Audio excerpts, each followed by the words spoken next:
ગુજરાત સંયુક્ત કર્મચારી મોરચાનું આંદોલન યથાવત રહેશે।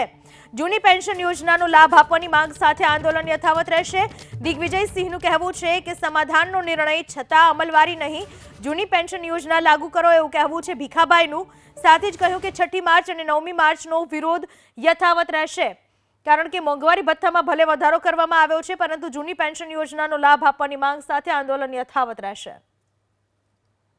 મુખ્ય માગણી બાકી છે અને એ માગણી છે 2005 પહેલાંના શિક્ષકો સહિતના કર્મચારીઓને ઓલ્ડ પેન્શન યોજનાની અંદર સમાવેશ કરવાનો।